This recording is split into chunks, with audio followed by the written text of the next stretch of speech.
ETF index mutual funds నేర్చుకుని stock మార్కెట్లో రాణించాలనుకుంటున్నారా? వెంటనే ఈ నెంబర్కి కాల్ చేయండి.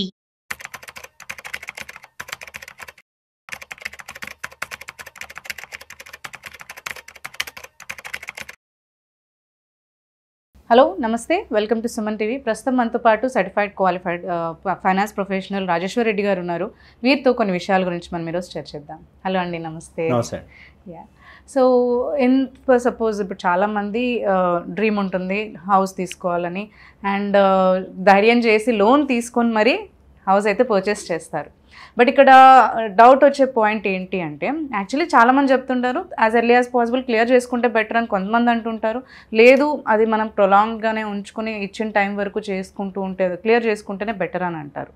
సో ఇక్కడ మీరేం అడ్వైజ్ చేస్తారు? యాజ్ ఎర్లీ యాజ్ పాసిబుల్గా మనకు హోమ్ లోన్ తీసుకున్నది క్లియర్ చేసుకోవడమా, లేదంటే వాళ్ళు ఇచ్చిన టైం వరకు దాన్ని కట్టుకుంటూ ఉండడమా అనేది? ఓకే అండి, అంటే ఇక్కడ నేను చిన్నగా లాజిక్ ఒక వన్ సెంటెన్స్లో పెట్టాలనుకుంటే, pay the brick or grow the stick. Pay the brick అంటే మనం బ్రిక్ బై బ్రిక్ మనం ఒక ఇల్లు కట్టుకుంటున్నాం. అది it's a dream for everybody. So ఇది కట్టినప్పుడు లోన్ తీసుకుంటున్నాం, బికాజ్ నవ్ డేస్ అఫోర్డబిలిటీ లేదు కాబట్టి. బట్ ఇక్కడ ప్రాబ్లం ఏమవుతుందంటే, ఒక 2-3 ఇయర్స్ కాగానే ఆర్ 4-5 ఇయర్స్ కాగానే మీరు అన్నట్టు ఇంట్రెస్ట్ రేట్ ఫ్లక్చుయేషన్స్లో ఆ డౌట్ వస్తుంది. అంటే కంటిన్యూ చేద్దామా లేదంటే క్లియర్ చేద్దామా. సో అంటే పే ద బ్రిక్ అంటే ఆ లోన్ని క్లియర్ చేద్దామా, లేక గ్రో ద స్టిక్ దాన్ని వేరే దగ్గర ఇన్వెస్ట్ చేసి ఏమన్నా పెంచుకుందాం. సో ఈ డౌట్లో ఏమవుతుందంటే అండి, చాలామంది ఏమవుతుంది అని అంటే, హోమ్ లోన్ ఎప్పుడూ కాన్స్టెంట్గా ఉండదు. ఫర్ ఎగ్జాంపుల్, ఒక 8% లోన్ తీసుకుంటే ఒక 20 ఇయర్స్ టెన్యూర్ ఉంది అని అంటే, ఆ 8% మధ్యలో ఎప్పుడో 10% అయింది అనుకోండి, ఈ 20 ఇయర్స్ కాస్త 28 ఇయర్స్ అవుతుంది. 8 ఏళ్ళు పెరుగుతుంది. అక్కడ ఈఎంఐ పెంచట్లేవాడు, ఈఎంఐ అంతే వెళ్తుంది, యాజ్ ఇట్ ఈజ్ ఉంటుంది. సో జనరల్గా చాలామందికి తెలియని ఇంపార్టెంట్ పాయింట్ ఏంటంటే, అదే కడుతున్నాం కదా అని ఆ పెరిగింది కూడా వాళ్ళు అబ్జర్వ్ చేయరు. ఈఎంఐ వెళ్తూ ఉంటుంది, బట్ ఎప్పుడో ఒకసారి 2-3 ఏళ్ళకి వెళ్ళి బ్యాంక్లో ఎంక్వైరీ చేసేసరికి మీ టెన్యూర్ ఇంకా ఇంత ఉంది అని చెప్తారు. సర్లే ఉందేమో అని అనుకుంటూ ఉంటారు. అయిపోతుందిలే 20 ఏళ్లలో అనుకుంటాము, బట్ అది ఎన్ని రోజులు కట్టినా అట్లాగే ఉంటుంది. రివర్స్ ఇంకో సిచ్యువేషన్ కూడా ఉందండి. అప్పుడప్పుడు లోన్ రేట్ తగ్గుతుంది. తగ్గినప్పుడు ఏమవుతుంది అని అంటే, బ్యాంక్ వాళ్ళు మనకు ఇన్ఫార్మ్ చేయట్లేదు. తగ్గిన లోన్ ఎక్కడి నుంచి తగ్గుతుంది? తగ్గినప్పుడు ఏం చేస్తున్నాడంటే టెన్యూర్ని తగ్గిస్తున్నాడు. ఈఎంఐ అలా ఉంది అంటే రేట్ హైక్ అయినప్పుడు టెన్యూర్ హైక్ అవుతుంది, రేట్ లో అయినప్పుడు మళ్ళీ టెన్యూర్ లో అవుతుంది. ఈఎంఐ అంతే ఉంటుంది. ఈ ప్రాసెస్లో అంటే నేను చెప్పేది వ్యూయర్స్కి ఏంటంటే, ఆన్ అండ్ ఆఫ్ ఎప్పుడెప్పుడైతే హోమ్ లోన్ ఇంట్రెస్ట్ చేంజ్ అవుతుందో బ్యాంకుకి వెళ్ళి మీరు ఒకసారి మాట్లాడాలి.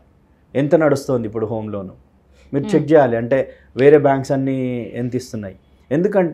ఎందుకు ఈ స్పెసిఫిక్ ఈ పాయింట్ చెప్తున్నాను అని అంటే, తగ్గినప్పుడు వాళ్ళు మనకి ఇన్ఫార్మ్ చేయరు, అది అలాగే నడుస్తూ ఉంటుంది. మనం వాళ్ళకి మాట్లాడితే అప్పుడు తగ్గిస్తారు, అప్పుడు మనకు టెన్యూర్ కూడా తగ్గుతుంది. సో ఇదొక వన్ ఇంపార్టెంట్. మనకి ఎలా తెలియాలి అంటే, మనం ఎప్పుడు చెక్ చేసుకోవాలి? అసలు మనకు వచ్చేస్తుందండి పేపర్లో, బ్యాంక్ రెపో రేట్స్ తగ్గినాయి, హోమ్ లోన్ రేట్స్ తగ్గుతున్నాయి అని మనకు న్యూస్ వచ్చేస్తుంది. But every year make it a point that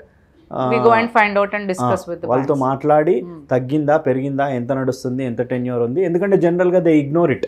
EMI cut అవుతుందని చెప్పేసి వాళ్ళు వదిలేస్తారు. ఫస్ట్ ఆఫ్ ఆల్ క్లియర్ చేయక ముందు, మీరు అడిగిన క్వశ్చన్ క్లియర్ చేయాలా వద్దా అనే ముందు ఇది ట్రాకింగ్ చేసుకోవడం ఇంపార్టెంట్ అండి. సో సెకండ్ పాయింట్కి వచ్చి, ఇప్పుడు క్లియర్ చేద్దామా వద్దా. ఫర్ ఎగ్జాంపుల్ 8% హోమ్ లోన్ ఉందనుకోండి, కరెక్ట్. మనము ఈక్విటీలో కానీ ఎంఎఫ్ మ్యూచువల్ ఫండ్లో వీటిలో పెడితే మేబీ 11-12% వస్తుంది అనుకోండి. Then you have to invest there. ఎందుకంటే మనం ఇక్కడ మన దగ్గర ఉన్న ఎక్స్ట్రా డబ్బుల్ని పెట్టి క్లియర్ చేసినా మనకు వచ్చే అడ్వాంటేజ్ దట్ 8% ఉంది. కాబట్టి మన మనీ ఎంత గ్రో అవుతుంది అనేది చూసుకోవాలి ఇక్కడ. ఆ గ్రోత్ని బట్టి లోన్లో బెటర్ గ్రోత్ వస్తుందా, ఇన్వెస్ట్ చేస్తే బెటర్ గ్రోత్ వస్తుందా. అండ్ ఇంకో సిచ్యువేషన్ ఉంటుందండి, లోన్ రేట్ ఉంటుంది అలాగే మన దగ్గర ఎక్స్ట్రా అమౌంట్ ఉంటుంది, కానీ ఈక్విటీ ఫ్లక్చుయేషన్లో ఉంటుంది. అంటే మార్కెట్ డౌన్లో ఉండడము, అప్ డౌన్ అవ్వడము. ఎవరైతే భయపడతారో వాళ్ళు చేయాల్సిన పని ఏంటంటే, అట్లీస్ట్ మీరు ఒక ₹1,00,000 హోమ్ లోన్ క్లియర్ చేయాలి అని అనుకుంటే 50,000 అక్కడ క్లియర్ చేసి 50 ఇన్వెస్ట్ చేయండి. ఓకే. దాంతో ఏంటనంటే మనకు అర్థమవుతుంది, మేబీ ఒక 3-4 ఇయర్స్లో చూసేసరికి ఈ 50 వల్ల నాకేం అడ్వాంటేజ్ వచ్చింది, ఈ 50 వల్ల ఏం అడ్వాంటేజ్ వచ్చింది. దానివల్ల you will take a better decision. అంటే నెక్స్ట్ టైం మళ్ళీ 1 lakh ఉన్నప్పుడు మొత్తం క్లియర్ చేయాలా లేక మొత్తం ఇన్వెస్ట్ చేయాలా, 50-50 చేయాలా అనేది క్లారిటీ వస్తుంది. ఇలాగా ఆ రేటు ఫ్లక్చుయేషన్ని బట్టి మనము ఆ డెసిషన్ తీసుకోవాలండి. ఓవరాల్గా అయితే మనకు ఎప్పుడైతే 8% to 9% మధ్యలో ఉంటుందో అప్పుడు 100% మీరు ఇన్వెస్ట్ చేయడమే కరెక్ట్. ఎందుకనంటే ఈ లాంగ్ టర్మ్లో మనకు కంపౌండింగ్ ఎఫెక్ట్లో అక్కడ ఎక్కువ గ్రో అవుతుంది. ఇంకా బెస్ట్ సజెషన్ ఏంటంటే, మనం ఎప్పుడైతే హోమ్ లోన్ స్టార్ట్ చేస్తాం అప్పుడే ఒక గోల్ సెట్ చేసుకోవాలి. సపోజ్ ఒక 20 ఏళ్ళ హోమ్ లోన్ ఉంది, 10th ఇయర్ వరకు ఎంత అవుట్ స్టాండింగ్ ఉంటుంది ఆ లోన్లో. సపోజ్ నేను రెగ్యులర్గా ఈఎంఐ కట్టుకుంటూ వెళ్తున్నాను, ఎంత అవుట్ స్టాండింగ్ ఉంటుంది అది ఒక టార్గెట్ ఫిగర్ పెట్టుకొని దాన్ని మనం 10 ఇయర్స్కి ఈక్విటీలో ఇన్వెస్ట్ చేస్తూ వెళ్తే ఎంత ఇన్వెస్ట్ చేయాలి ఆ అమౌంట్ని మనం పక్కకు పెట్టుకోవాలి.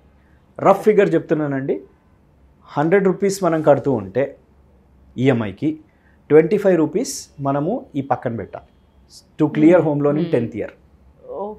ఓకే. రఫ్ లెక్క కొంచెం 22, ఒకరికి 22 కావచ్చు, ఒక 26 కావచ్చు, యావరేజ్గా ₹25. అంటే ఫస్ట్ ఆఫ్ ఆల్ మనము హోమ్ లోను క్లియర్ చేయాలా వద్దా, తీసుకోవాలా వద్దా, ఇవన్నీ డెసిషన్స్ తీసుకునే ముందు మీ దగ్గర ₹100 ఈఎంఐ కెపాసిటీ ఉంటే అది 125 ఉన్న రోజే హోమ్ లోన్ తీసుకోండి. అంటే మన సాలరీలో జనరల్గా ఏం చేస్తామంటే, మనం హోమ్ లోన్కి వెళ్తాము, వెళ్ళిన తర్వాత మళ్ళీ ఆన్లో ఎంటర్ అయ్యే ముందు ఇంటీరియర్స్కి కూడా లోన్ తీసుకుంటాం. ఎగ్జాక్ట్లీ, అది పర్సనల్ లోన్ తీసుకుంటాం, దీనికంటే ఎక్కువ ఉంటుంది. సో ఇవన్నీ చేయకుండా only for EMI plus SIP, దాన్ని మీకు మీ కెపాసిటీ ఈఎంఐలో ఇంకో 25% మీరు పక్కన పెట్టుకోగలిగిన రోజు మీరు హోమ్ లోన్కి వెళ్తే ఇవన్నీ ఫ్లక్చుయేషన్స్ చూడకుండా క్లియర్ చేయాలా వద్దా, ఇంట్రెస్ట్ రేట్ ఎక్కువ ఉందా తక్కువ ఉందా, ఇవన్నీ ఏమీ ఆలోచించకుండా 10th ఇయర్లో మనం ఈజీగా హోమ్ లోన్ క్లియర్ చేసుకోవచ్చు. This is the major advantage of planning early. Thank you so much for giving all the information with us. Yeah, thank you.